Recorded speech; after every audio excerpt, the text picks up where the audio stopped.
Welcome to the Yak Chat, the ultimate podcast for the everyday angler.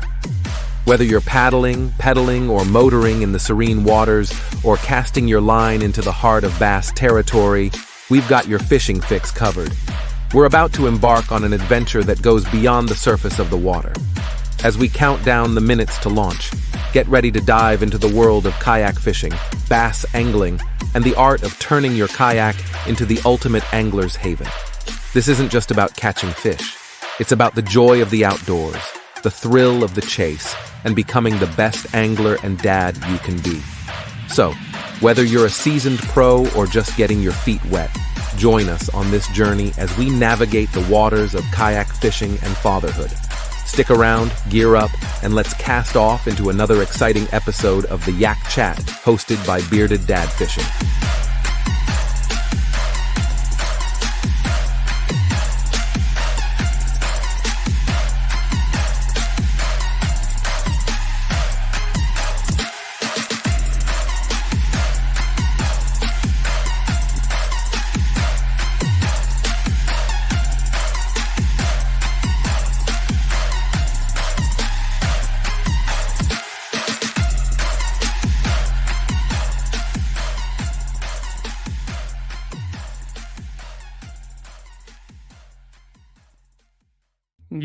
Yo, what's up, guys? Welcome to the second official episode of the Yak Chat, where we talk all things kayaks, all things fishing, all the time. We're streaming live on YouTube and Facebook, so wherever you are watching, thank you. We appreciate it. We're also on Apple Podcasts and Spotify as well. So if you're listening later on at the gym, on your way to work, wherever it is, thank you. Make sure if you're watching live that you guys like this video. It helps us shoot up in the algorithm and make it more searchable. Same thing with the podcast platform. So if you are on Spotify or Apple Podcasts, leave us a review. It would really help us out and gets us a little bit more higher ranked. So today we have a very special episode. We're talking to Trevor Lo of Omnia Fishing, and we will be talking about a lot of things, but amongst those things will be reels, not Instagram reels, but spinning reels, fishing reels, bait casting reels, gear ratios, and all that fun stuff, man, because it can get super overwhelming. I could tell you right off the rip, I don't understand all that stuff. So I'm hoping to get an education just as much as sharing information with y'all. And make sure, like always, that this is an interactive show. So make sure you guys drop a comment, ask questions, let us know what you got. If you got some smart remarks, we welcome it.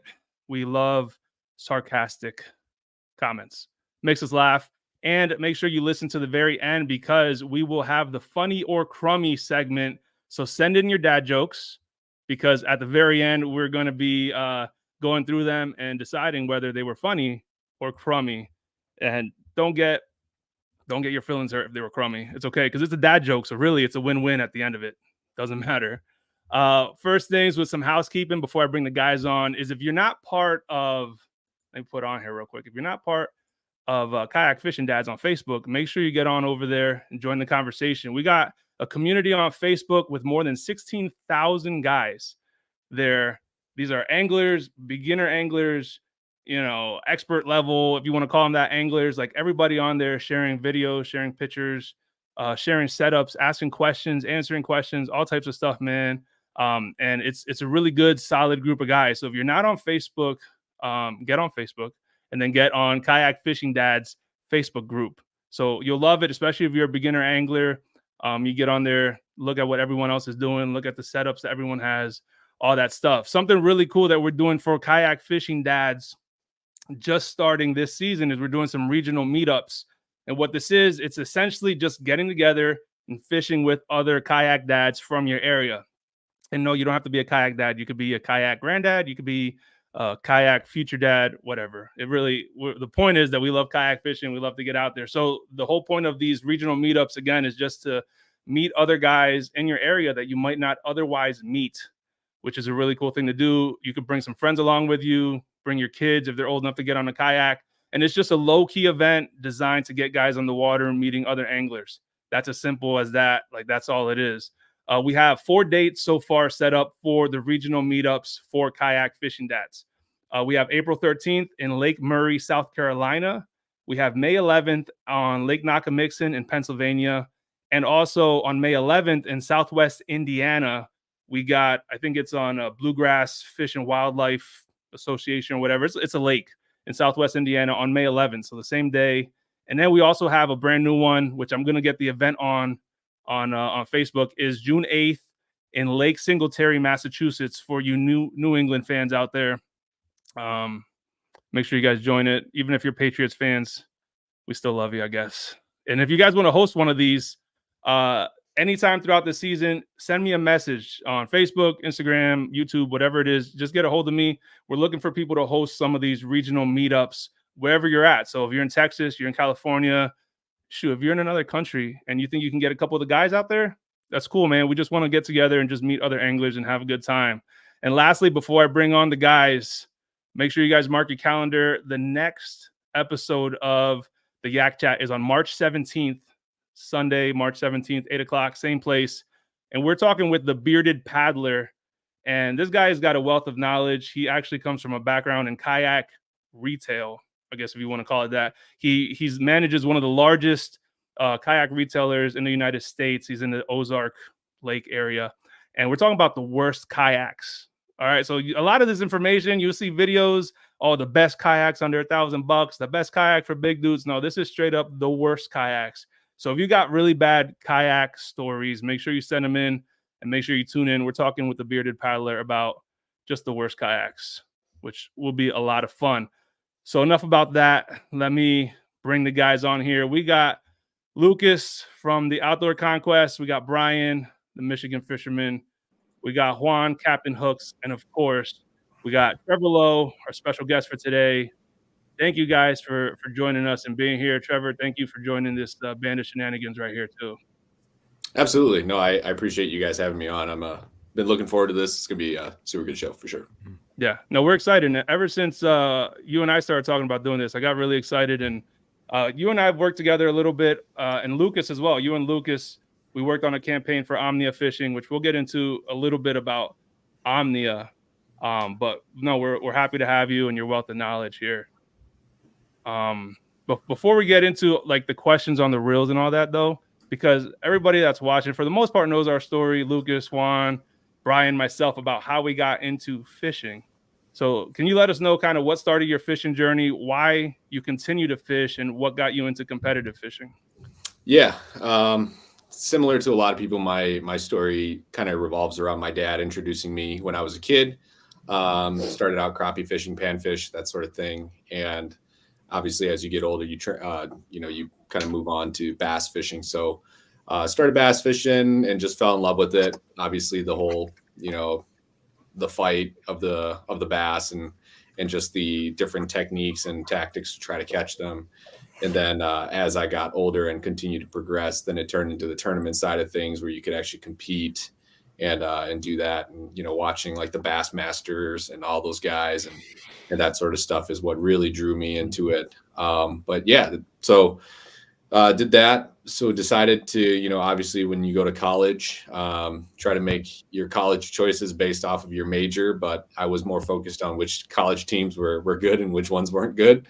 And I ended up staying here in home, which is Minnesota, went to the University of Minnesota and ended up winning the entire Bassmaster College Series the first year I fished it. So that was pretty amazing, kind of just catapulted me into the industry. And just stayed in since. I'm currently with Omnia. So if you're unfamiliar, we are a online fishing tackle retailer. But I think the founders see it more of a technology company than anything else because we take a lot of information from fishing reports, so we can personalize product recommendations to you based off of the lake that you're fishing, the species that you're targeting. And now we've got this new app that, basically takes a bunch of different map features such as contours, weather, and everything like that, and puts it all together and makes everything very easily accessible for anglers all in one spot. So, yeah. Okay. That's awesome. That's cool. Cause I was going to ask you kind of what got you into working with Omnia, but also with Omnia, there's a lot of tackle retailers, if you will, whether online or brick and mortar. So, so you kind of answered the question a little bit, but what separates Omnia from, say, the other competitors in a similar space? Yeah, I think, like I said, a lot of it comes from the wealth of knowledge. We are seeing a trend moving towards e-commerce now in this day and age. Obviously, you look at like Amazon and all these other mega, websites where everybody's buying stuff. And what we're trying to accomplish here is to be able to give you that in-store experience, going to, let's just say, a Bass Pro or something like that, where sometimes when you go in and you're like, hey, I'm going to go fish this body of water, I've never been there before, and you go and talk to the guy in the department, and half the time, chances are this person is just filling in for the guy who called in to go fishing in the fishing department, and he's from the clothing department, so he doesn't really know a whole lot of what he's talking about. And so what we like to do is we like to get information from local anglers in those regions where they really know what they're talking about. They understand the fisheries that they're fishing, and we collect fishing reports from them so that when they're out there fishing, they can say, hey, I was fishing on Lake Table Rock or something like that. I caught him throwing a red rattle trap in 15 foot of water targeting riprap or something. And so when these fishing reports come in, we take all this. We have basically a computer scientist that works at Omnia who can churn all this information and put it into basically our flywheel, machine learning and everything like that, so that when somebody does go and visit the Table Rock page on our website and they want to figure out how do you catch spotted bass on Table Rock in the fall, you can input those 3 filters, and we've got fishing reports and all the different product recommendations, so you have a guideline of which direction you need to go. Yeah, that's awesome, man. And I got a chance to play with a little bit of the Omnia, the Premium Pro subscription. So was that your brainchild? Is that something you guys came with? It hasn't been on the market terribly long, right? Yeah, that's correct. So like I said, the founder's vision is to have this as a technology company first and foremost. And we're venture funded. So obviously investors help keep the company going and everything like that. And, they wanted to branch out into that app subscription space. So we figured, how do we get, anglers excited about purchasing an app and so on and so forth. And, obviously everybody has Navionics on their phone that fishes. So we said, okay, let's go get Navionics. Let's put it into our phone. What else do we use as anglers? Weather is another thing. So we put wind, we put radar, we put storm cells, lightning, all that sort of stuff to keep you safe on the water. And then we also source third-party data to get really cool mapping features such as water temperature, water clarity, so that, especially for kayak anglers, you can't run across the lake, 70 miles an hour like bass boats can. So it's super helpful to know, like, if I'm looking for dirty water, I can pull up this map layer and say, hey, this creek arm over here on the south end has clean water or dirty water. I'm going to go fish that. Or if you're looking for warmer water, you can figure out which creeks have warming water based off of satellite readings. So helps you kind of break down your practice more efficiently and gives you just as much time on the water to be as successful as you can. Yeah. Yeah, it's cool. I used it over in Lake Gunnersville when I was down there in November. And it's wild the amount of information it has on there. And I know Lucas has used it too on St. Clair, right? St. Clair and as of recently. So I used it during ice fishing season to locate. So I do pike spearing a lot in the wintertime. And I used it to locate what I thought would be a good corridor for pike to travel in the wintertime. It was kind of a funnel, and the Omnia fishing app shows you where the weed beds are, and it gives you a pretty good idea anyways to put you where you want to be and what you're looking for. So I used that and carved a spear hole and had multiple pike come through, bass, speared a big pike.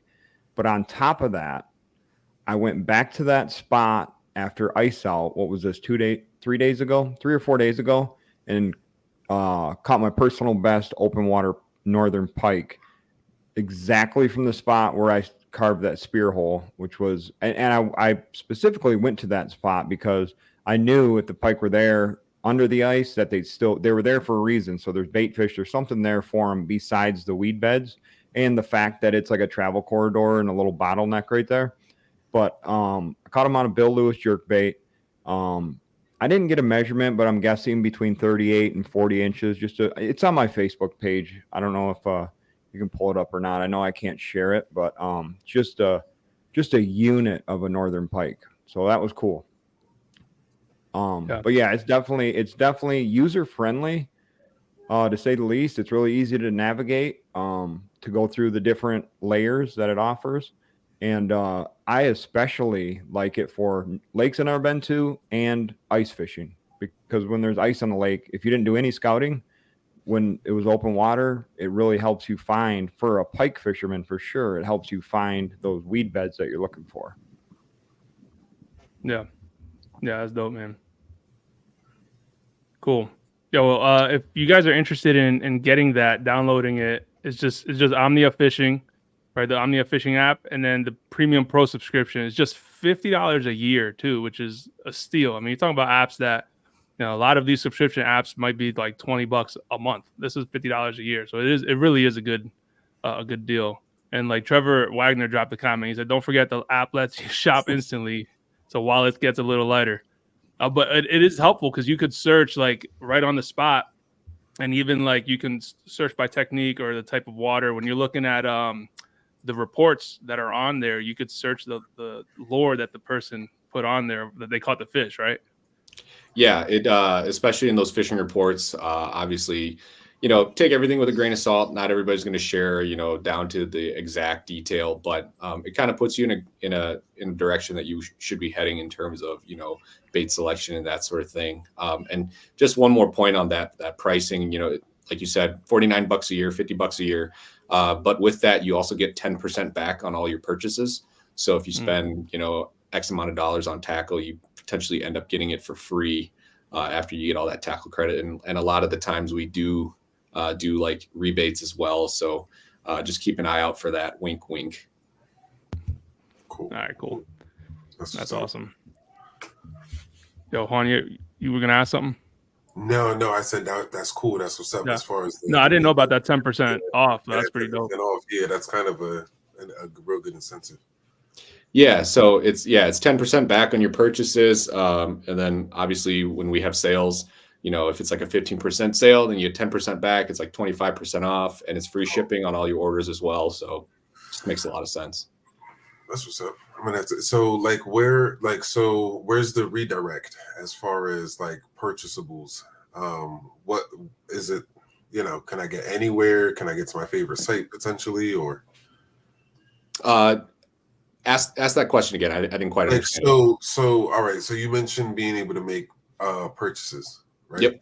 So are these purchases made through Omnia, or are you sending us to like a website, like one of my favorite websites? Yeah. So we have our own, warehouse. So we house over like 26,000 different SKUs. So basically any big manufacturer, vendor that you can think of, Shimano, Daiwa, G-Loomis, Megabass, Strike King, blah, blah, blah. We carry it all. And the app lets you purchase straight from there. We make it super easy. Everything's all in one spot. Okay, cool. So like, for instance, if I'm using the app and I get to a particular location and I have something kind of similar to what's suggested, but not the exact thing, and I look and I say, oh, look, there's a little sale on it. I, as a user, can go ahead and right through there, click and purchase that right through you guys. Yep, absolutely. Cool. Wow, awesome. Yeah. And there's a question from Average Dad Fishing. He said, does this app do all the same things for rivers? Yeah, it's like I said, with Navionics, so we just got Navionics integrated into the app. So everything that you have on Navionics, we have on the app as well, all the way up to 1 foot detail contours. In terms of the vegetation, the bottom hardness layers, all of that is derived from CMAP. If you're familiar with that, it's essentially social mapping. So if I were to take my boat out and go and scan and, record my sonar logs, and then I upload it into a cloud using Lowrance. So once all that stuff gets uploaded into the cloud, then it gets put into our app as well. So CMAP is more detailed, I would say, than Navionics for the areas that it does cover, but the coverage is not comprehensive. So all that to say, to answer the question on rivers, yes, if Navionics coverage is on that river, we will have it. But chances are the CMAP coverage won't be on there. Water temperature, water clarity, all that is going to be satellite derived. And, sometimes you miss certain areas of lakes because of cloud cover. So satellites can't see through the clouds, then it's not going to pick up a temperature reading. So that might be off by a couple days or so, or water clarity could be off as well. So kind of, it's not a end all be all, but it definitely helps kind of put you in the right direction. Yeah. Could it tell you if a lake is frozen with ice or not? I don't know if we're to that point yet with our satellite readings. That is something that we are trying to figure out how to get to that point.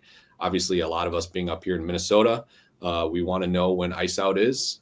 So that is something that's hopefully going to get integrated soon. And yeah, we've got tons of new stuff that's coming out. We just launched like waypoints, so you can add waypoints into your map as well, and save all that stuff. And the really cool feature about that is it pairs with all this map and weather data. So let's just say you are fishing.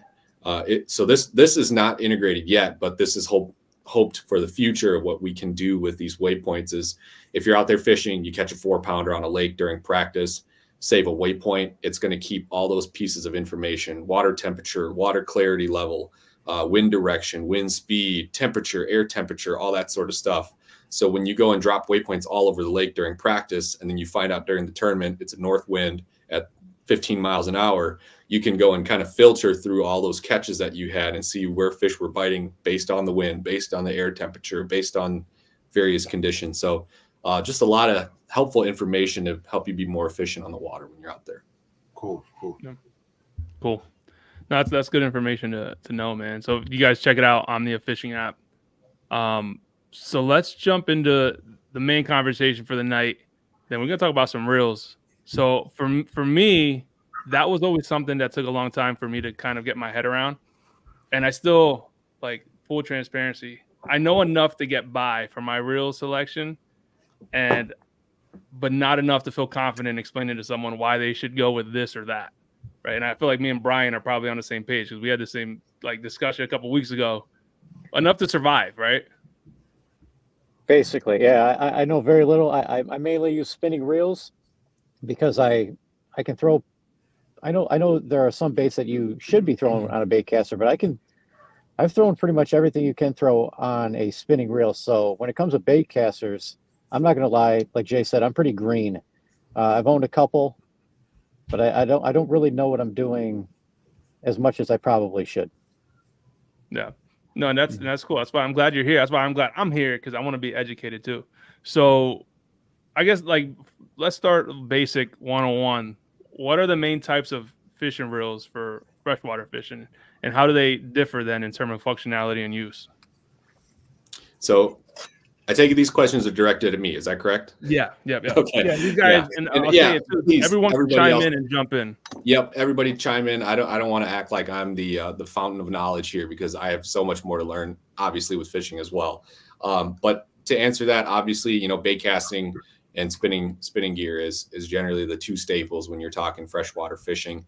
When you move up towards big game, pike, muskies, paddlefish, all that sort of stuff, you can get into like line counters where there's like a little, I don't even know how to say it, but it's like a little number meter thing that kind of tells you how much line has been fed out of your reel.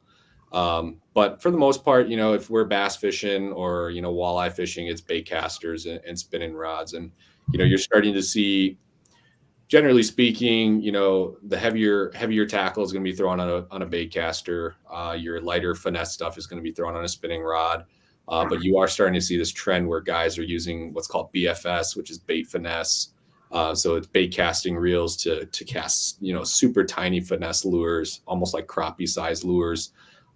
Me personally, I'm not a huge fan of the bait finesse hype train, because I feel that a bait caster does not have as smooth as a drag that a spinning reel does. So if I'm throwing really light line, light wire hooks, I want to have as smooth of a drag with a spinning reel, rather than trying to thumb my drag and open the spool and control my line let out with my thumb. So that's just kind of my 2 cents on that whole thing. Yeah, for sure. Yeah, and I know Lucas wanted to bring up the BFS because we had questions about that too. So I don't know if we want to push it to later or not, but there's a lot of questions on BFS because we had this whole conversation, maybe like less than a couple, maybe 6 months ago, right, Lucas? Because that's when BFS was like popping and everyone's like trying to jump on the train. Yeah. So, and for me, I'll be straight up. I just think it's a scam. I don't know what you're gaining out of it. You know what I mean? Like, I know that's not legit, but that's just like my opinion when I look at it as a whole. If I'm throwing something finesse, wacky rig, Ned rig, anything super lightweight, the hover rig, doing stuff like that, spinning reel in my hand is what I want. I don't see, even if I was trying to make a more accurate cast, I don't know how I would achieve that with a tiny little bait caster reel. And that's just me. Now, I've never used one. I was hoping Trevor could, I was kind of hoping he would be able to convince me to buy one, but it sounds like he's not sold on it either. So I'm just like, because honestly, and I love my bait casters. I use them for jerk baits, crank baits, stuff like that. But outside of that, I'm using all spinning reels for almost everything I'm using, and especially for smallmouthing. I mean, today I threw the bait caster around a little bit, but not a lot. Everything else was pretty much finesse, light jig head with spark shad on there and just drag it around the rock piles. That's my jam. Yeah. So, and again, I don't understand. I guess I don't understand the BFS. I know a lot of people. It became really popular, and it seems like it's dying out a little bit. But I don't understand unless guys are just like, I have to throw a bait caster. That's the type of fisherman I am. But I feel like you're losing leverage. You're losing fight against the fish. That's one thing I like about a spinning reel is that, especially smallmouth fishing, you can wear them out a lot better than you can with a bait caster. Yeah. And I feel like you have a smoother, I feel like, when you're working like a small Kitech or something like that, I feel like you just have a smoother, smoother control over that retrieve over the bait cast. Cause I've, in using both and trying to use both, I know guys, depending on how big you get on the swim baits, they'll go to the bait caster or whatnot. But, like even me, I'm a guy who I throw a jerk bait on a spinning reel. So, top water, like a dog walker, I'll throw that on the spinning reel too. It's just something about that. It's just something about it that for me, I'm able to control that a lot more. So, yeah, I don't know. In a lot of weird aspects, I keep a spinning reel for that, but I feel like I have more control. I have more control over the speed, the tension, letting that, tightening I can't speak for some reason today, tightening my tension, loosening it up or whatnot, and just having better leverage over my fish than I do with the bait caster at times. With the bait caster, sometimes I feel like I'm caught off guard when I catch a fish. So yeah, even down south doing a Texas rig, I'll use a bait caster as well. Not a bait caster, a spinning reel. And that's because as soon as I see that bite happen or I feel that bite, it's easier for me to just flip open my bail and let that line run out and let him take it for a second, then close up and set up. You know what I mean? So I don't know. And I guess I could do the same thing, just open up the bail on a bait caster. I guess I could do the same thing, but I don't know. That's just me. Everybody has their preferences, but yeah, out of using both, for sure, I like the spinning rod. For me, like the first thing I think about is I like to fish docks. So any chance I get to throw something under a dock, like a spinning rod or spinning reel is going to be a lot more forgiving. I backlash the crap out of my bait casters. Anytime I try to skip under or even like get remotely close to skipping, I just can't nail it right. But a spinning rod, I mean, you could bang into all the pontoons you want or whatever it is. It's super forgiving. That's true as far as the backlash. I didn't consider that. Yeah, that's absolutely right. I think skipping docks, skipping laydowns with a spinning rod is definitely the way to go. I think one of the things that I've noticed is kind of a hassle with spinning gear is line twist as well as wind knots. So you will get that, especially using. So when I'm throwing a spinning rod, I have a braided main line to a fluorocarbon leader. But wind knots are probably the biggest thing that you run into. You're not going to run into a line twist as much with braided main line. But yeah, I would say that's probably the only downside to spinning rods.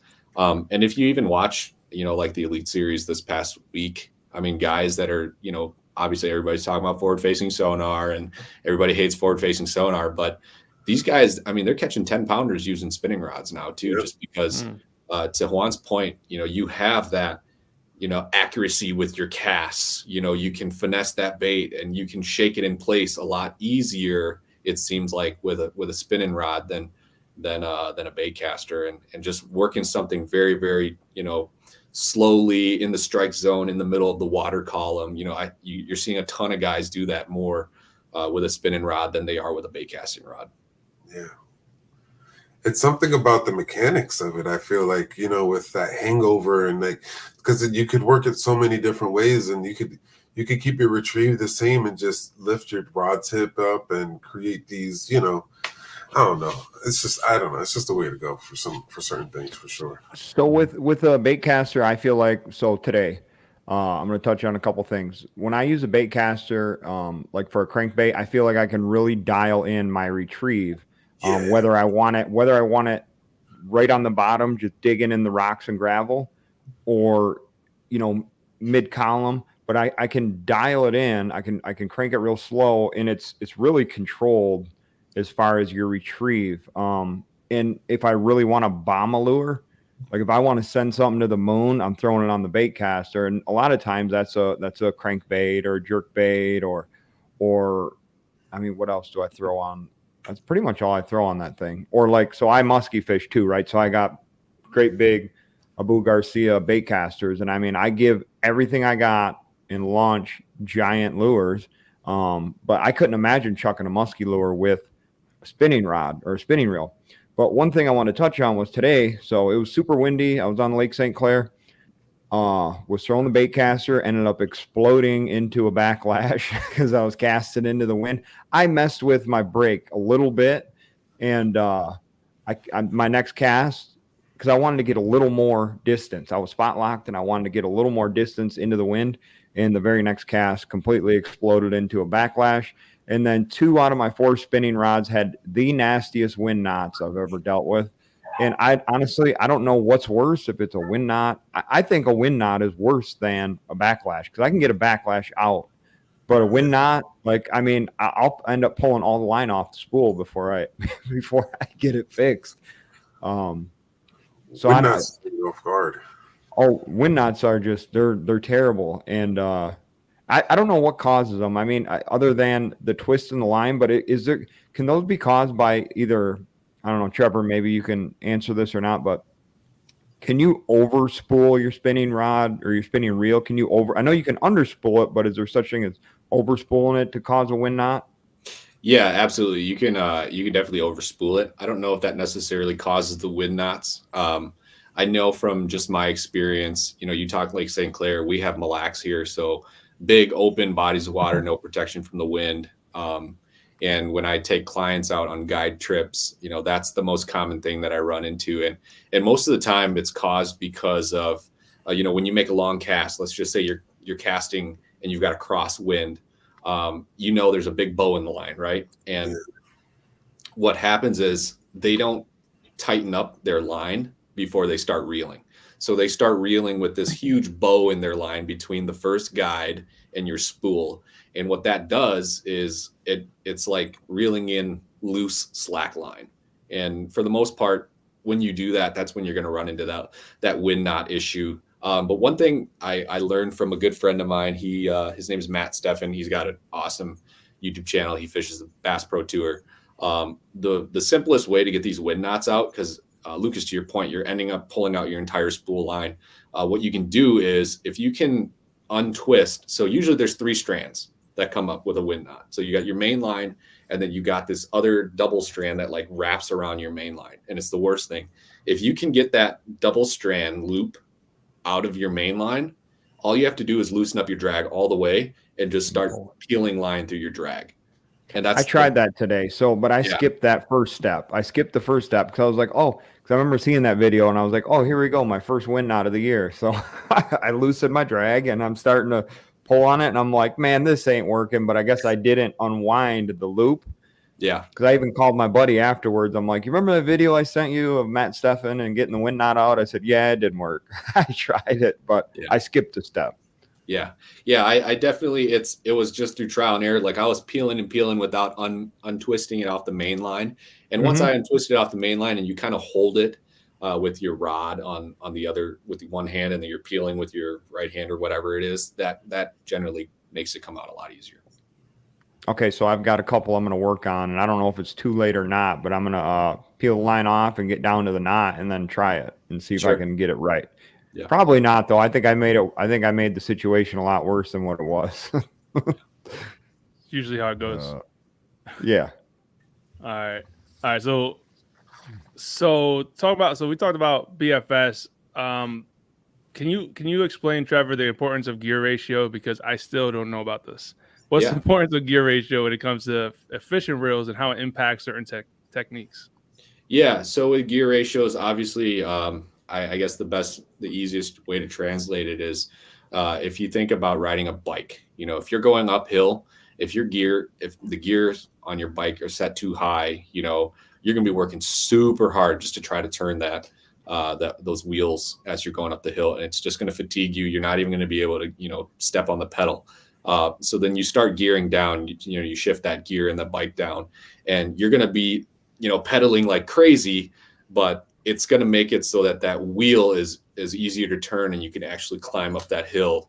And so similarly with gears with a reel, when you're throwing a bait like a crankbait, a super deep diving crankbait, if you've got a gear ratio that's high, like a 7 or an 8 or even a 9, when one turn of that handle, that reel, that lure is coming in 42 to 45 inches of line, and if you've got a 20-foot diver that's coming in that fast, you're just going to torque your hand like crazy, and it's going to be very difficult. You're going to wind it and you're going to wind it. And yeah, you could really slow down, your retrieve and go like extremely slow. But most of us, generally speaking, when we're reeling, we just have a steady cadence when we're reeling moving baits, chatter baits, crank baits, anything of the sort, spinner bait.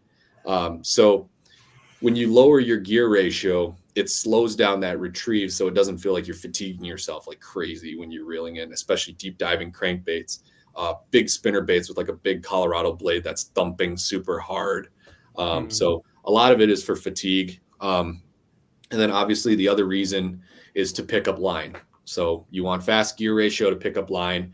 If you're, I tell people all the time, the way I keep it pretty simple. I use a 6 gear ratio or I use an 8 gear ratio.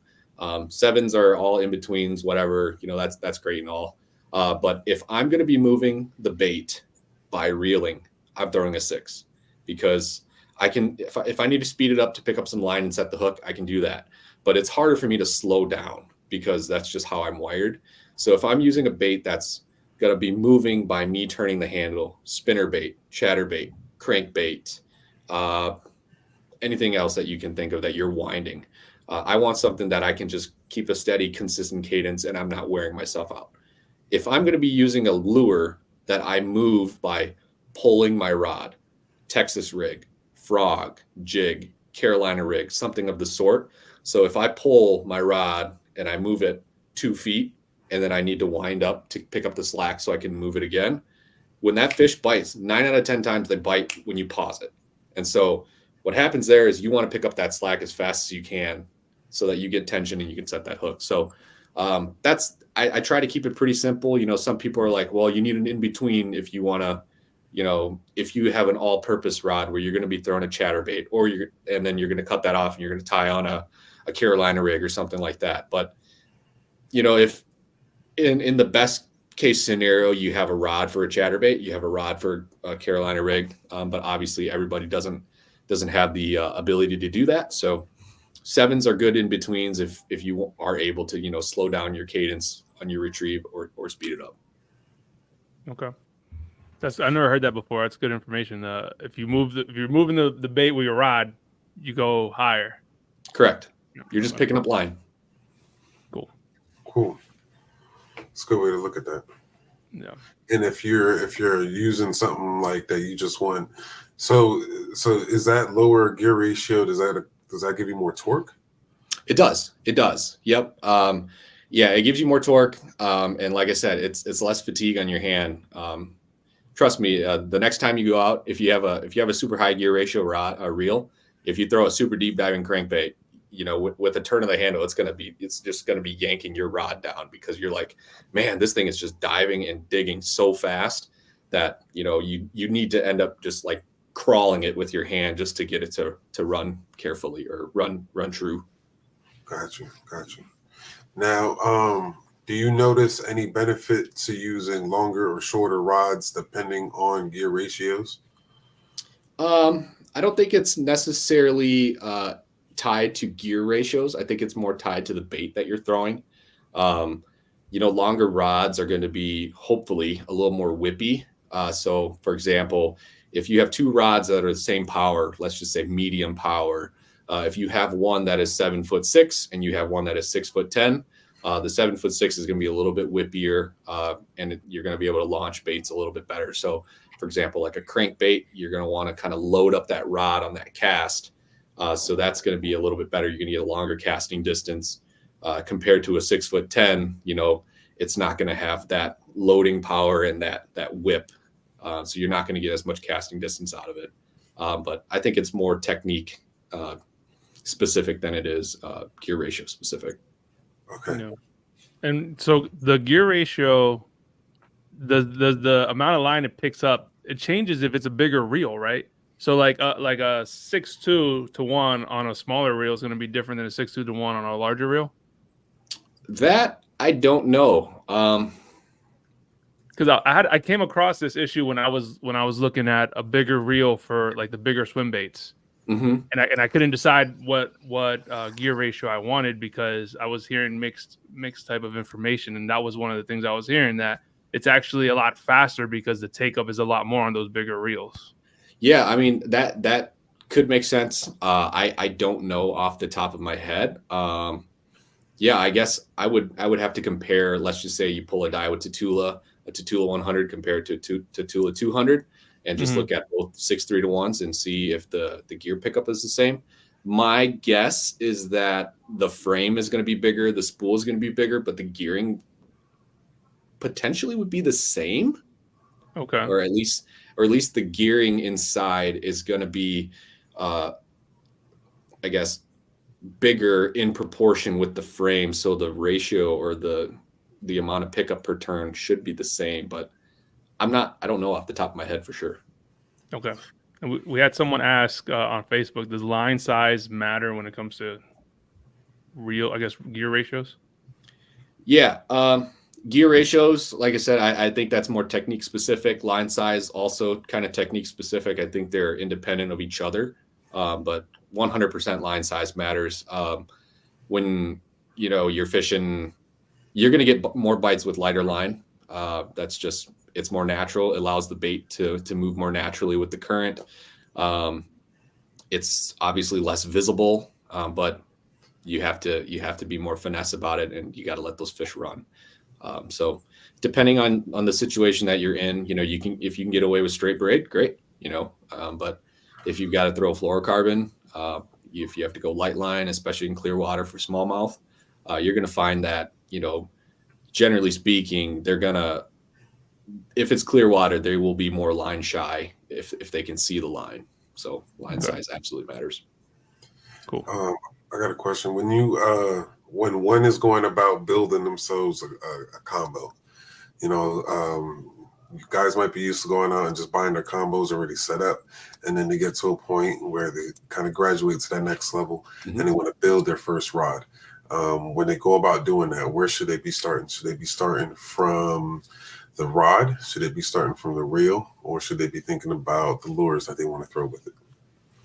Yeah, I think if it were me, and like I said, this is just my opinion, I think the rod matters more than the reel, especially if it's a bait caster. If it's a spinning rod and a spinning reel, I think I'd be more picky, especially because of, we were talking about having a good drag system on the rod or the reel, having it cast nice and smooth and that sort of stuff.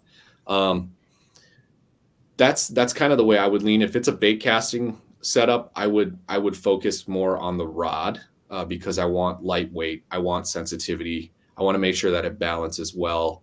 But if it is a spinning setup, I think the reel makes a little more sense. Not to say that the rod doesn't matter, but I would focus more on the reel.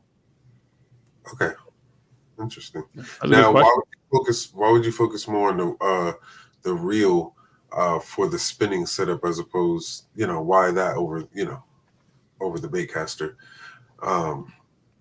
As over the baitcaster, you're more worried about the rod, and the spinning reel setup, you're more worried about focus on the spinning reel. Why is that? You're asking me? Yeah. I just think, and maybe this is me just being, I guess, bullish. I think when you're looking at a bait casting reel, I think the most important things are making sure that it reels in line well, and it's not going to fail you. Obviously, as you get more and more comfortable throwing a bait casting reel, you should be able to control your backlash and that sort of stuff. So I care more that I can feel bites, I can detect what the bottom is, I can understand, or I have the backbone to pull fish out of vegetation if I need to. I have the amount of bend that I need to if it's a crankbait, and I've got light wire treble hooks, so I don't want the fish to pull hooks out of their mouth if my rod's too stiff. I'm more concerned about that with a bait casting setup, because to me, a bait caster, what it does, I just needed to cast well, and I need to be able to reel in line. With a spinning rod, obviously the rod is very important too. I think it's more of a 50-50 balance with a spinning rod. The rod is almost as equally as important as the drag, but I think I can get away having a nicer spinning reel on a not as nice rod. I can get away doing that, and with a bait caster, I can get away with a nicer rod and a bad reel, if that makes sense. Got you. That makes a lot of sense. Got you. Now, I had a quick question for Trevor. Now, when it comes to bait casters, I'm wondering, are you like a DC type of guy? Because, for instance, I had a Shimano SLX DC, and if you're going to go from a SLX to a DC, you're literally talking about twice the price. You're talking about $100 reel to a $200 reel. I used that DC reel for a while, and I didn't find that much of a difference between the DC and a regular bait casting reel. I thought it might be more beneficial just to spend a few more dollars on, like, say, a Daiwa Tatula, at about $160 or maybe $170 if you can find it, depending on the price, whatever you can find on sale. I just felt the DC, I was still getting backlashes with it the same I would be with a regular non-DC reel. I was just curious if you use them yourself, if you recommend them or what. Yeah. So I'm biased. I'm a big Daiwa simp. I love my Tatulas. To that point, the SV spool is great when it comes to mitigating backlash. The DCs are awesome. Like I said, I have nothing bad to say about the DCs. I got tons of friends that are, Shimano for life, and they swear by the DCs. But I think, like I said, once you get comfortable enough throwing a bait caster, I don't think you necessarily need to rely on DC technology or even SV technology to help you prevent backlash. But is it worth it? I think it is if you're somewhat of a newer angler that's wanting to learn how to skip, wanting to learn how to throw into the wind, cast into the wind, that sort of stuff. But I think a lot of reels nowadays are good enough that if you can set your brakes right, you can set your line spool tension just right, and obviously use your thumb a little bit, you can still get away without having DC technology or SV technology. I've got a buddy who uses no brakes, no spool tension, and he controls everything with his thumb, and I can't do that. But that's how he knows how to fish, and that's how he does it. And I remember I picked up his rod one time on his boat. I was like, hey, let me check this thing out. So I picked it up, I fired it, and I was under the impression that it was going to have brakes on it, and that thing just like over spooled. And he's like, well, thanks, man. That one's done for the day. But I think it's it's to each his own. I think it's helpful for certain scenarios, and like I said, with newer anglers that are learning to cast a bait caster, I think that definitely lessens the curve. But I don't think it's a must have. Okay. Yeah. So I seen I seen a comment in the chat, and it's from Michigan Fishing. He said the base SLX equals the GOAT, and I will second that, because that is the best $100 bait caster I've ever thrown, and there's no break adjustment. It's just drag and spool tension. And I've had DCs, I've had other brands of bait casters, but that Shimano SLX, I think I got the 150 HG is the one I got, or the ones I use. Because I know there's a couple different models. I want to say off the top of my head, it's the 150 HG. But I'm a snob for those. That's the only bait caster I'm going to buy for bass fishing. And then I'm a snob for, I use Daiwa spinning reels. I use Legolas 2000 series. That's like my all-around go-to. That to me is the best spinning reel under $100, and I don't think it even comes close.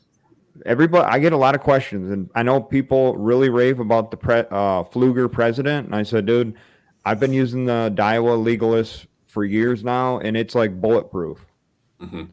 And the drag is phenomenal. It's lightweight. It's because when you're got a spinning reel in your hand, you're doing, especially on like St. Clair, you're doing a lot of just this all day long, reel a little bit, and you're just kind of hopping the bottom, whether it's with the tube or a spark shad or whatever you're throwing out there. So to have the strength and capability of that reel, but being lightweight is what sold me on it. When I bought my first one, I was like, dude, this thing is sweet. And since I think I've got 6 of those. It's the Legolas, because they got the whole series, right? But I get the 2000 series, so that's the size I get. No, but that's Shimano, just the plain SLX, not the DC, just a straight up SLX. I think it's $99, and there is no, and I don't understand the reasoning behind it or the methodology why there is no brake, or maybe there is some type of brake system. I never really looked at it, but I like the fact that I don't have to adjust that. I just adjust spool tension, and I'm good to go. I didn't know that about that. I ain't gonna lie, I've been using Shimano for a little bit, and I've liked that, but I'm starting to look towards those Daiwas. So yeah, we'll see. They're a little more expensive depending on the ones you're looking at. So, and if you do it, you gotta do it right. So you gotta do it with the right rod and all that. So, just doing my homework right now. I actually just purchased, not just purchased, but a couple months ago, I got the Daiwa Tatula based off a recommendation from a friend who also has a channel, Shane Flynn Outdoors. He said, you got to get the Tatula 100.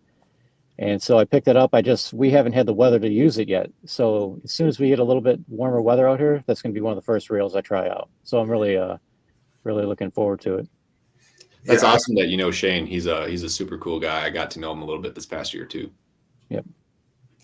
Yeah, I believe he's kind of on board with Omnia as well right now. So, yep. Cool. And he shot me a text message while I was doing this. I believe he's watching through your channel right now, Trevor. So sweet, awesome. Yeah. Yep. Cool. So I do have another question here, and I think this one's probably one of the most important questions: is left-handed or right-handed retrieve for baitcaster? and why do they have right-handed retrieve on baitcasters, but like left-handed is standard for spinning reels? And real quick, before we get into this question too, because you see a lot of like pros, depending on who they are, what they're doing, they'll use like the spinning rod, left-handed or whatever, and then they'll switch and they'll use their baitcaster and they'll baitcast with one hand, and then they'll switch to.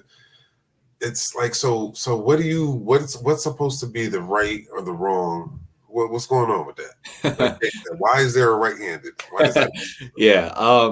I tell people, if you're reeling your spinning rod with your right hand, that's wrong. But I don't think there's a right way to do it. I don't think there's a wrong way to do it. I reel a spinning rod or a spinning reel with my left, and I use a right-handed baitcaster. See, you're one of those guys. Yep. When Now, when you cast it, let me ask you something. Do you cast it with your left hand on the bottom and your Correct. right hand on the reel, and then you got to switch hands? I can do both. It kind of depends, because if I'm in a situation where I need to, if let's just say I'm facing forward and my target is on my right side and I need to skip this way or do that, I can control it with control my reel with my thumb in my left hand. But if you're telling me that I'm going to bomb a cast as far as I can, I'm definitely going right hand on top, left hand on bottom, and slinging it. But the reasoning behind why I did that is when I was a kid and I was first learning how to use a bait caster, best fisherman in the world was Kevin Van Dam, and he fished right-handed, so that's why I fish right-handed. That's pretty good. It's a tough answer. It's tough to debate that answer at all. Yep. KVD's the best. Mm-hmm. So, and I'm the same way. I actually taught myself, because I bait cast, I reel with my right hand, but I taught myself to cast, because I thought it was funny. Like, I would cast, or I'd watch all these guys cast, and then they always got to switch hands, and I'm like, well, I'm just going to do it like this. That way I can so I can comfortably do that. But if I want to load up and power cast, I just envision, you think of Babe Ruth getting ready to hit a home run, right? He's got the bat back and he rears and just launches it. So if I'm swinging a baseball bat, my left hand's at the bottom, my right hand's at the top, which is on the bait caster, and I just rear back and let her eat, right? So same thing. I feel like if I need to get really accurate, I can backhand better with my bait caster in my left hand, just one hand in it, than I can my right. My left hand's a little more, I write with my left, I eat with my left, but my right is my powerful hand. So it's just kind of ambidextrous. But if I need to launch one, yeah, I'm gonna like I'm hitting a baseball, right? It's funny because for like certain scenarios, like all right, so I like to use left-handed bait casters for the most part, and I like to use a bait caster for like crankbait and chatterbait, spinner bait, things like that. If it's a big enough swim bait, heavy enough, I'll use that. But yeah, I actually like to use a right-handed bait caster for whopper plopper, and I've been trying to get it down packed with the right-handed on the frog, bait casting with the frog, and trying to keep it consistent between so I don't have to use two different rods. But yeah, that's the one. I'll give the one funny little weird thing I do is I do like to use some of those top waters like that with the right-handed bait casters. I do have two sticking around that I use, but it was mainly because I purchased those two without knowing about what was going on with the bait casters and got them in hand, and I was like, oh, this is weird.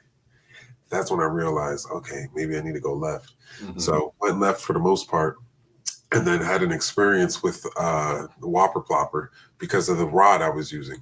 So at the time, I wanted to use that kind of rod to get my hook set right.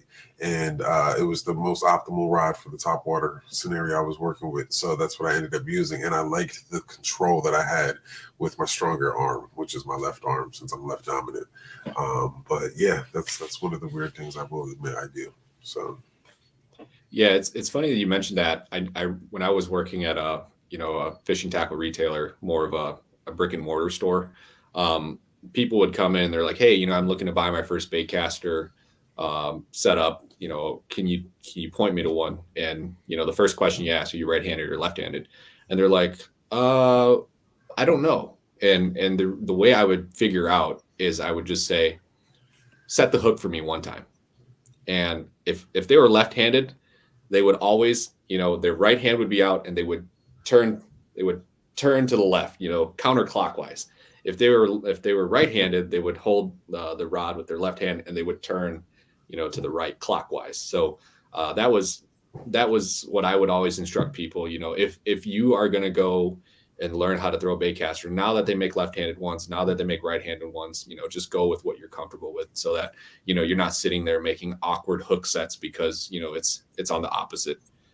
You're reeling with the opposite hand that you're used to. So. Yeah, and I felt like when I first got into bait casters, I almost felt like I had to like get out of my comfort zone. Like I was doing something wrong if I was using a left-handed retrieve because everyone else had a right-handed, and thankfully I decided to not listen to that. And I can't, because I can't. I tried it and for the life of me, I just couldn't get used to that right-handed. Like I do this weird like pumping thing with the rod because I just can't make it work. Yeah, I'm the same way. If you put a right-handed spinning reel in my hand, I don't know what I'm doing anymore. Yeah, I'm the same way, Jay, because when I did flip on my kayak that one time when I was with Lucas, he gave me his, one of his reels, and he had, where you had to spin it with the right hand. And I just could not. I mean, even though I only fished with it for like about an hour, I could not reel that with my right hand. It just, something wasn't right with my brain. So when I get my bait casters, I always get, even though you see all the right-handers using the left-hand retrieve, I'm sorry, even though you see all the right-handers using right-hand retrieve, I just can't do that. I keep everything the same. My spinning gear is my left, my bait caster is my left. That's more comfortable, and I just can't get my brain to do it any other way. That's just me, though. Yeah, we do what's most comfortable. Well, and that's Darius's comment right there. It says, I think it's weird guys can set the hook with their least dominant hand arm, and that's exactly what I do. My left arm is my least dominant, but that is like, but when it comes to jacking a smallmouth, I mean, that smallmouth's going to feel it. It doesn't know it's my least dominant, but I'm telling you right now, I'm setting a hook. You're right, man. I'm setting the hook. I mean, there ain't nothing better than a smallmouth. Like you're crawling the bottom, and then all of a sudden, just you're feeling the rocks, and all of a sudden, dunk, dunk, dunk, and it's like, all right, bam, yeah. But that's me. My least dominant is my left. But it is what it is. And honestly, and I fished out of boats my whole life. And since I got into kayak fishing, I go, I have my kayak set up to where my live scope's on my left, my graph's on my left, everything I'm looking at to my left, and I only cast to my left because I need to load up to my right if I'm going to set the hook. And I always, not always, but I'm trying to bring the fish around to my right side because I don't want to switch hands to net it. Because when you're in a kayak, you're there's only so much space and there's a lot going on sometimes. So you got to keep it consistent. And I don't use a long-handled net. I think it's more of for me it's more of a hazard because now I'm reaching way out there and I feel like I've knocked more fish off doing that. So I keep them right tight to the kayak. I bring them right here, and I just got one of the little short-handled floating nets, and I keep them right there. But I have to swing them around the front. And then to get them there, you know what I mean? I will. The only time I bring them in on my left side is I boat flip them in, because if he ain't coming around, then he gets flipped in. But otherwise, I'll work them right around the front of the boat, and right here. But that's how I got it all set up. Is that because I always cast to my left, and then in front of me a little bit sometimes, but majority everything to my left. Even though I'm casting with my right, the rod goes directly in my left hand. And then it's just, I don't know. You set the hook like Christine Fisher, bro. Every time she sets the hook, I feel like she's gonna flip out of the kayak, but she puts everything into that thing. Every hook set's the same, bro. No chance. I set the hook on a log today, and it moved a little bit, and I was like, when I set the hook, I was like giant, but then it didn't move, but then it budged a little bit, and I was like, okay, yeah, that's a snag. But now, and I was out, man. The water temp was 36 degrees. Wasn't really expecting much, but I was on a full-blown. I was the only one out there on Lake St. Clair, and I was in a kayak. So I was on a full-blown prospecting mission looking to get a big, fat 6-pounder, right? Because this is the time to get them. Yeah, that's true. It's funny you talk about that log. There's nothing that feels more like a fish. Yeah. That's not a fish than fishing line. Have you ever set the hook on fishing line? Because because it gives you a little bit of a tug. And yeah. Yeah. You're Because right. when you set that hook, you get that little tension. It's that stretch that comes back, and it's like, oh, there he is, And then, half the time, it's like this long strand of line, and your hook is like slowly working down it, and it's like, that's true. Oh, he's coming. Right. You're right. And then there are no head shakes. You have to leave your rod tip alone for a second to see. Yeah. Yeah, you do that. You do that hook set, and then you kind of look up to see if it's coming or not. You see snag. Yeah. That or a good bouncy branch too. You know what I Sure. mean? Some good underbrush, man. I hate those too because Dock chains. Oh man. those will make you Oh, think. Oh, I hate the twigs that are soft and malleable enough that you go through an area 2 or 3 times because you swore you got a bite, but you're not sure. So now you got to start really feeling for it, and you feel for it, and it's more consistent. You're like, it's some structure. Yeah. Yeah. that's that tree pounder. Yeah, that's So, true. so Jay, there was a question here, and maybe all of us can touch on it, or if you want to or not. But where was it? What's the most common mistake with a bait caster? And I'm going to say right up front, I think my opinion on that would be the most common mistake is just taking it out to the water and fishing with it. I think the way I learned to use a bait caster was I spooled it, and then all I did was put a sinker. I tied a sinker on, and I put a 5-gallon bucket out in the yard, and I just learned the feel of it, right? Like I would flip it out there. I'd side hand cast, I'd overhand cast, but get like a 1/2 ounce or a 1/4 ounce sinker, something with a little bit of weight, but not too much. Get it out in your yard or an open area and learn it there, because the last place you want to learn to fish with a bait caster is crunch time when you're on the water. And I mean, we all have free time where we're sitting around scrolling on our phones or doing whatever else. That's prime opportunity. If the weather's nice, you step outside for 10, 15 minutes. And that would be my thing as far as the most common mistake is trying to learn it on the water. They actually have small, I think Eagle Claw makes them. They're like they're yellow, and they're like rubber weights. Yep, and they're rubber weights, and those are good because they bounce. Because I will tell you, it does feel different when your bait caster is landing in the water, as opposed to landing on the ground, because it's almost like when it lands on the water, there's a little bit of give. As where when it lands on the ground, it's like that's kind of it. So you really do get a fast learning curve as far as how to thumb on dry land. So that's just something to consider. But definitely look into a few videos and watch a few of those as far as like learning on how to do a bait caster, and like, you know, to Lucas's point, just practice a little bit. The rubber ones will help a little bit, like I said, with that land scenario because of the bounce. It'll kind of move along kind of similar to how it would in the water, but it is a little different. Yeah. One thing I'll add for mistakes that I see a lot, and there's a lot of questions about it, is if you get too cheap of a bait caster.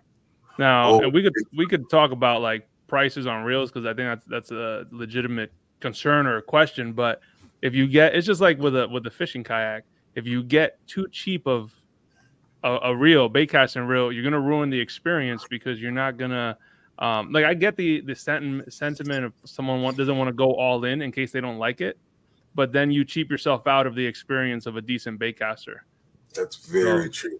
Yep. Yeah, I see a lot of people do that, and they'll get, you know, whatever cheap secondhand you know, bait caster, and then they regret it and they just don't go back to a bait caster because it was a pain in the butt for them. Yeah, especially when you have a braking system that has 1, 3, 6, 9, you know, rather than those micro adjustments for those braking systems. I'd say, you know, the first thing that came to mind when you're talking about mistakes that, you know, you use when you're learning how to use a bait caster is tightening up the brakes way too much. Because if you do that, then you never learn how to really thumb it yourself. But it also doesn't give you a true representation of what casting a bait caster is going to be like. I think everybody's going to have to go through pulling out backlash. It's just part of the game. And then also another thing I would say is you cannot cast a bait caster the same way you cast a spinning rod. And what I mean by that is, you know, when you cast a spinning rod, your release point is here, you know, here. When you cast a bait caster, your release point is here, but then you have a follow through as well. Whereas with a spinning rod, you know, you can cast end here and just keep your rod tip there. You don't have to necessarily follow through all the way with a cast with a spinning rod. That's good. Follow through like a basketball shot. Yeah, because I remember my dad, he's notorious for wanting to throw a spinning rod his whole life. And I told him, there's some things you need to throw a bait caster with, like if you're flipping a jig or you're frogging or something like that. And the thing that he would do is he would cast and he would fire and he would stop here, and because he stops there, the spool always just overruns. But if he would just follow through with the cast, that rod tip goes with the motion. You end up pointing your rod kind of where your cast is going to land. That just helps you, mitigate that backlash a ton. Oh, wow. Cool. Great tip. Sounds good. So any final thoughts? We're going to start wrapping up here soon in a bit. Trevor, anything that you feel like we didn't maybe touch on when it comes to reels or getting started with certain reels? I don't know. Like I said, I think, everybody has a stigma towards spinning reels, and, you're less of a fisherman if you're throwing spinning reels. But I think, spinning reels are starting to come back. Obviously you see some really nice ones that are just unbelievable. They're super smooth, great drags, everything like that. But yeah, I mean, do whatever's comfortable for you, whether that's a spinning reel or a bait casting reel. But yeah, I think the more you can mess around, obviously time in the water, just casting and doing all that stuff, the more comfortable you'll be with it all. So I don't think, apart from that, I feel like we covered quite a bit. There's a lot of little nuanced stuff that you can get into in terms of like balancing a rod on a reel and that sort of stuff.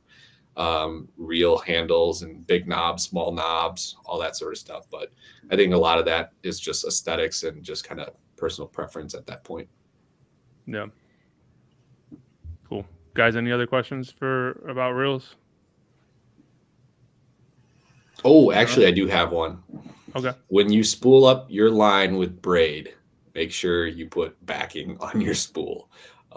If you guys aren't familiar with backing, essentially you need to either put electrical tape so that the braid has something to bite onto when you're tightening it up on your spool. Because if you think about braid, it's smooth. If you've got it on a metal spool, with metal finish, you're going to end up, that entire spool of line is just going to turn when you set the hook. So you're not going to, get that. You're going to set the hook and feel like your drag just completely slipped on you. When actuality, the whole spool line is spinning on your, rotating on your spool. So you Now, can is do that that. Use backing. Now, is that just for spinning rods, or because a lot of bait casters have the holes on the spool that you can actually tie the knot to? So do you need to do that on those type of bait casters, or are you mainly talking on spinning reels? Mainly on spinning reels, but if your bait caster doesn't have a hole in the spool that you tie to, then you 100% need backing as well. Okay. Yep. So that was a video by Kevin Van Dam I watched a couple years ago. He did like a tips and tricks thing where, because a lot of guys will load their spool right down with braid, and when they go to change line, like it's not as cost effective as loading your spool with backing. And then, because I've always used backing on spinning reels and bait casters. But I like to load the spool at least halfway with, or a third, let's say. That way I'm not, because the braid's the expensive part. Your backing can be, some trilene, big game, 20-pound test or whatever's going to fit on there the best. But I never change my backing, and the amount of braid I have to change is not a lot because of all the backing I put on there. So I usually buy like a 500-foot spool of 15-pound Power Pro, and that usually lasts me quite a while. Yep, good point. But I did see a question. Said, how do you go about choosing your spinning reel size? Yeah, I think, at least for a lot of us northern guys, at least here in Minnesota, we've noticed a trend going towards larger spinning reels. And the reason, so I use a 3000. I don't use anything smaller than a 3000. The reasoning behind that is with the 3000, you get a bigger spool, you get a bigger drag disc. One, the bigger spool allows your casts to go further. Obviously, you think about the radius of the spool and the line coming off that circular spool. With a bigger radius, it's going to come out smoother. Two, you have better line capacity. Three, you have more a smoother drag. Like I said, with a bigger drag disc, those fish they can just pull real nice and smooth. And yeah, you're seeing guys. We have guys up here that are notorious for only throwing 4,000s, and that's what 6 pound test, 8 pound test. Wow. And you don't have to. You don't to that point of putting on a ton of backing. You don't need to have 600 yards of 8 pound test on your spool. That's pointless. So fill it up halfway with mono or something like that, and then just coat the rest of it with your braid, because it's going to last forever. And then when you change your line out, you're only changing half of your spool. You're not changing 300-400 feet of braid at maybe 150, 200 feet or whatever. Correct. Yep. I got a question quick. So when spooling your, let's say, okay, so if I'm spooling up a spinning rod, depending on what I'm doing now I've went to the point where I'm spooling it up with a braid, and then I have a leader on there, Yep. right? And now I'll do this sometimes with my bait cast setup. Is that recommended on both? Now, obviously with the bait cast setup, I have to have it so where it's not coming in the line or not coming in the spool, even when I'm ready to make my cast and I spool up to make my cast. So there has to be, some measurement control there. But, I also know, like, Kevin Van Dam swears that, he'll fill up a whole spool of a bait caster with fluoro. So what's better? What should be done? Is what I'm doing with the bait caster a no, or should it only be done on a spinning rod? What's the deal with that? Yeah. So it's kind of a two-part approach. When you're talking spinning reels, I always advocate for braided main line, so a spool braid. The reasoning behind that, like I said, if you have a big spool, like a 4,000 size or a 3,000 size, you can fill it up halfway with mono so that you're not using up a ton of money on your braid.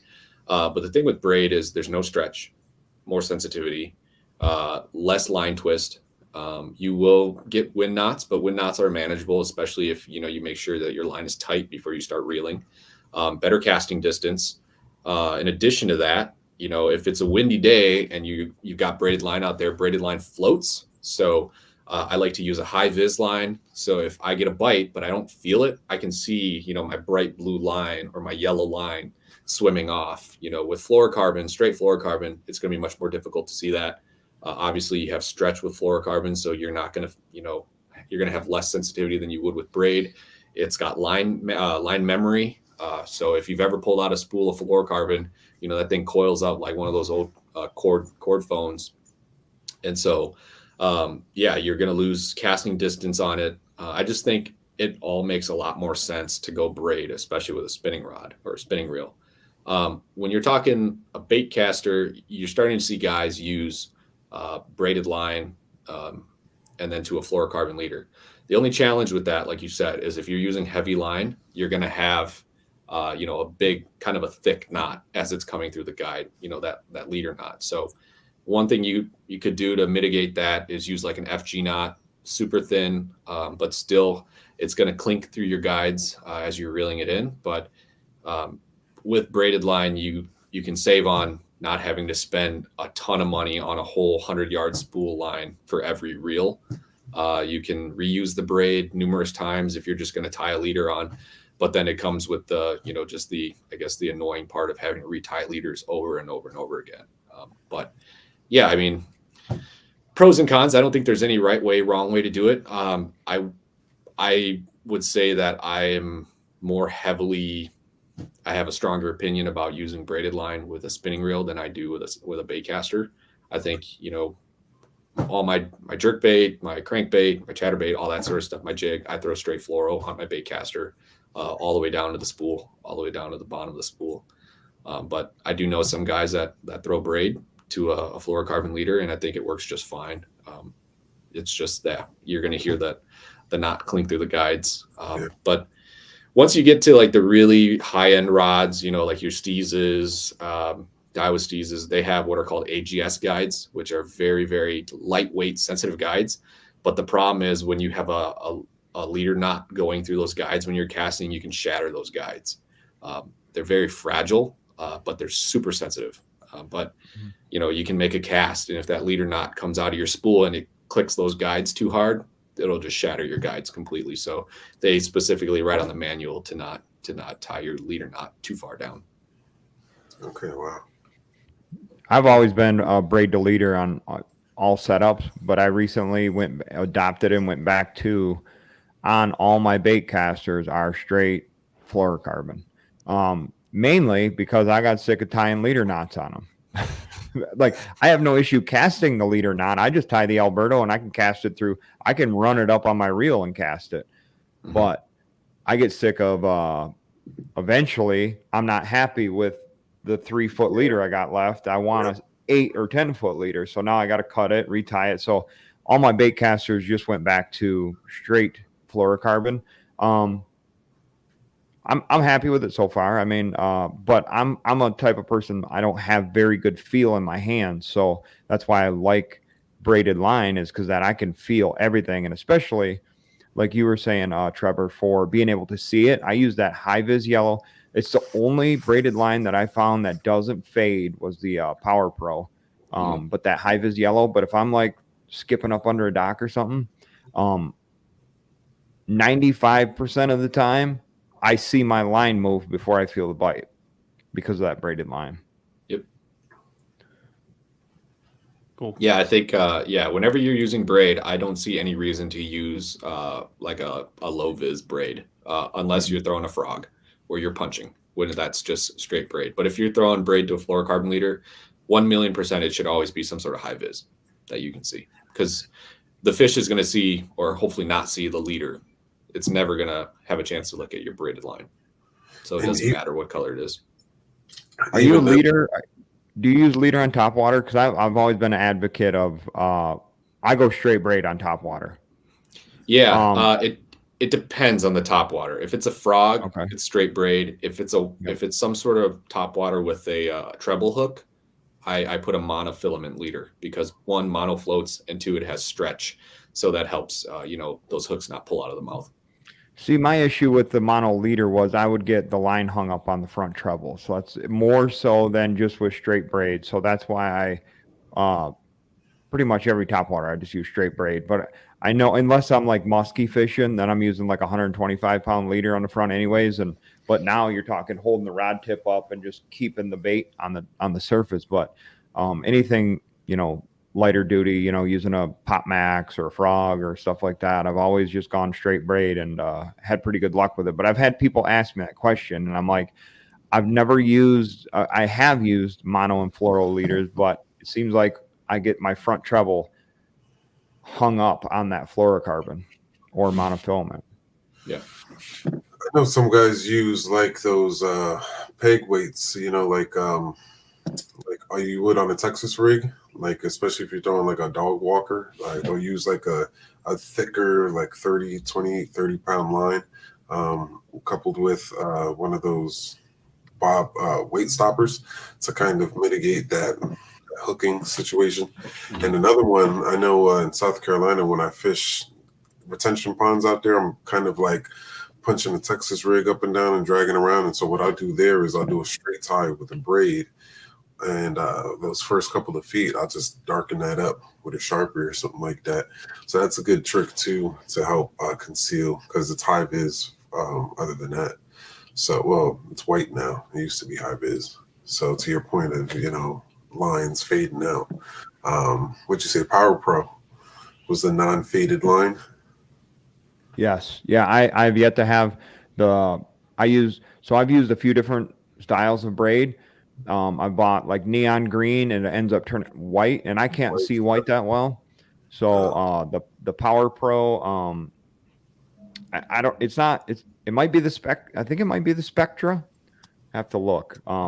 But it's a high vis yellow. It's like straight yellow. And when I say it doesn't fade, like even right down to where I tie the knot, it's very, very lightly faded. But with anything else, after being soaked in the water, it seems like, it just turns back to its natural state. Trevor, do you suggest any line for high vis? Yeah, I mean, if I'm throwing it on a spinning rod, I generally like a 8 strand. So anything that's an 8 strand, I particularly use Daiwa J braid. I think it's a little slick, and the reason I like it is because when I tie my leader knots, I can get them really thin, and I feel that they cinch up very nicely with fluorocarbon. Power Pro, I've never had an issue with. I know guys love Suffix 832 as well, but yeah, there's a number of good options out there. But yeah, I think if you're going to use a spinning rod or a spinning reel, that it should be an 8 strand braid. And if it's on a bait caster, you can get away with like a 4 strand. That Daiwa that J braid stuff is pretty. It's economically friendly. It's not too crazy expensive either. It's one thing I noticed. Yeah, For like 300 yards of it, it wasn't too bad of a price. Yeah, it's good stuff. I like it a lot. Yeah, for sure. See, Brian's got jokes. Brian's got jokes. He said, "My man Lucas can't feel with his hands or see the color white. Can you hear top water explosions, Lucas? Or are you the Helen Keller of fishing?" Well, so just let me explain quick. I don't have great feel in my hands because I work on power lines for a living, and I wear these giant, thick rubber gloves over these hands, and like trying to work with little nuts and bolts and stuff. Like my arms fall asleep almost every night in bed because of it. But so that's part of it. Just nature of the trade. Yeah. Well, But yeah, that's why. But no, I can definitely I can see just fine, but I can't see I can't see the color white when it's on the water. I mean, now 100-pound braid is different. I can see, that's like throwing a rope out there. You can see any color, it don't matter. Yeah. But when it comes to like 15 or 10-pound braid or even 30, seeing white is difficult. I thought I'd throw a joke in there before you hit the dad joke, so I thought I'd transition in there. Oh no, yeah, you're always razzing. All right, that was a good segue. There's a quick comment that says, "I don't like J braid on a bait caster; it's too limp." I will 100% agree with that. It's a very soft, supple line, so I think it's great on a spinning rod. I switched to a different, I use like Daiwa's samurai braid if I'm throwing something for like frogging or something like that. Okay. Do you like to use like a lot of guys like to use like a nice 7.72 heavy rod with like 60-pound, 65-pound braid?